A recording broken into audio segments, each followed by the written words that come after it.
First and foremost, I just want to give you your flowers for holding down power and all the different books and doing what you do. You know, it's Thank the you so last much. season, it's bittersweet. But let's hop right on in. Do you feel that the impact that Power has had on entertainment, do you think that there's any other shows that can top that, what you guys did at Power? I'm not gonna sit here and be all humble and stuff like that. I don't think it's another. There's not gonna be another show that's gonna replicate what the Power Universe did, and that's just the facts. Like, there's gonna be great shows out there. It's gonna be, it's gonna be historic and legendary shows. But what Power did, I don't think another show could replicate that. Just exactly what we did, I don't think they could replicate that. Mm-mm. I totally agree. And just thinking back to like when you first started, what have you learned over the years just about your own work ethic and like your Mm. own capabilities? What have you learned? Man, I learned a lot. Like, aside from just work things, like I just learned a lot from just life. Just being around these great people every day, being around these great minds, and just even the scripts alone, like situations that characters go through with each other. It kind of just shows, like, kind of taught me about a lot about like loyalty, principles, and respect. So I learned a lot about that, and I translate that into real life. But as far as like my work ethic, definitely changed for me because when they told me I was gonna be having my own spinoff, I was like, hell no, like, y'all bugging, that's not gonna happen. Nobody likes Tariq. It's over with. Like, that's not gonna happen. And 50 had told me, they was like, yo, they don't think that they don't think that you ready. And in my mind, I'm like, oh no, they bugging. So I had to change my work ethic a lot. I had to get into like a mode of not even trying to prove them wrong, but just proving me and 50 Cent right. Like, cause 50 knew I was ready. Me, myself, I didn't really think I was ready either, but I'm like, you know what? I got no choice but to be ready. So I just kind of just, I just kind of just took everything that was coming, and I was just like, whatever happens, happens. We gonna work though. Yeah. Yeah. So would you say like you ultimately said yes to the role or like the spinoff because you had something to prove or like, Nah, I say yes because like I had no choice. They, what I'm gonna do? They like, yo, we writing a TV show about you. I ain't gonna say no. I ain't gonna be like, no, let's do it. But I think I just, I was just ready to, kind of just, just be a quarterback, ready to, quarterback the whole thing. At first, I was like, nobody likes Tariq, so I don't know if I'm ready. Like, I don't think that anybody's even gonna watch it. I'm like, eh.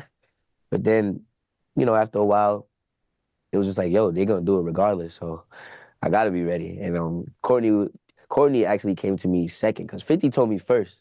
And I thought Mhm. he was joking. I was like, yeah, whatever. And Courtney came to me about like 2 weeks after that. She's like, yeah, you about to have your own show, so you gotta get ready. I said, once Courtney told me that, I was like, all right, man, let me lock in. Let me get ready. Let me get ready. I love that. When you found out that this was going to be the final season, right? Mhm. Um, do you recall like where you were, like, where were you when this happened? Like, do you recall that day when you got the news? I don't even know. I was probably in the crib playing a game or something. I don't know. Yeah. Yeah, I don't know. We wasn't on set. We wasn't. We finished filming. We finished filming before we knew it was gonna be the last season. So I don't even know where I was. I probably was in the crib playing a game or something. I don't Hmm. know. But Hmm. Hmm. yeah. They told me. I was like, oh shit, why? I was like, why? But So no, go ahead. I'm I'm sorry, sorry. sorry. No, no, no. Do you think? Do you think? Do you Okay, think? sorry. Do you Being that think? this is the final season, if you could kind of project, if this wasn't the final season, right? Where would you like to see Tariq go? Like, where would you have liked to see that character go? I would have wanted to see him get up out the state or something. Like, go out the country for a little bit. Go, like, I don't know. Go enjoy the fruits of your labor, bro. Like, you over here damn near dying almost every day, and you can't even enjoy, like, whatever you working for. It's like, damn. I feel like Tariq need a little vacation, a little 3-day trip to Miami, like, go there. You know what I'm saying? Like, that would have been fire. But I don't know. Like, I wanted to see Tariq actually, just get a chance to be not even just a kid, just be a human. Yeah. Yeah, he never had no chance to be a human. He always got something going on. Like, I don't know. Do you He think, always like got in your something. opinion, if you were to write, his future, would you have seen him becoming his father, or maybe he would have took the right, the good guy path? Like, what do you think? I don't think it was no good guy pass for Tariq. Like it was there for him. Like you know what I'm saying. It was there for him. His whole life. And I just feel like he just went the route that was really meant for him. Like when Yeah. you think about it, like he grew up around nothing but what he is now. So it's like, how could he really become anything else? He ain't have nothing else to look up to. Like he ain't have nobody that was a college graduate that got their degree to look up to. You know what I'm saying? Like his mentor was Kanan. Like he was running around with Kanan all like for the whole the whole third season. So it's like all of that stuff he learned from Kanan, like what could he possibly apply that to other than the streets? No, So that makes he's sense. just yeah, Definitely. he's just in the streets and that's he's just a product of his, of his environment, product of his family. So working with 50 Cent, because this is his show, he's such a troll, such a jokester. Would you be a part of another 50 Cent production? Oh yeah.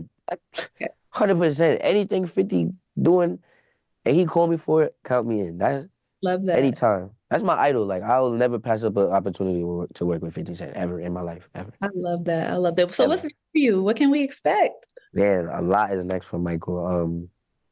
Right now, I have like a small writers team. We writing scripts. Got like two scripts right now that we're writing. Obviously auditioning. Um, gonna be filming something very soon. Can't speak on that, but looking forward to that. Um, my music stuff. I've been producing, been kind of pressing the button on my producing a lot more. Just before we go, really quick, if you could think of just the whole Power franchise, who would you say was like the number one villain and the number one hero? Dre is definitely the number one villain. Dre Okay, is the number one villain. That dude was alive for so long. Like, dude, he was raising hell forever. Yeah, I would say Dre. And then hmm, Hero. I don't know if That's a hero is good the one. right word, but like you know what I mean. Cause it's a few like it's like if you're gonna say heroes, there's a few people you could really consider heroes though for certain reasons. Like I would consider Tariq a hero because he ain't let Ghost send his mom to jail. Like, you know what I'm Yeah. saying? Like, even though she ended up in jail Mhm. anyway, it wasn't for what she would have ended up in jail for. Like, if she would have ended up in jail for Lakeisha's murder, she would have been done. Would have been no wit check, would have been no nothing for her. It would have been life in prison. But I would say Tasha's also a hero too, because she kind of saved Tariq. Like, Mm. she kind of saved Tariq in a way. But yeah, number one villain is definitely Dre though. Number one Okay. villain.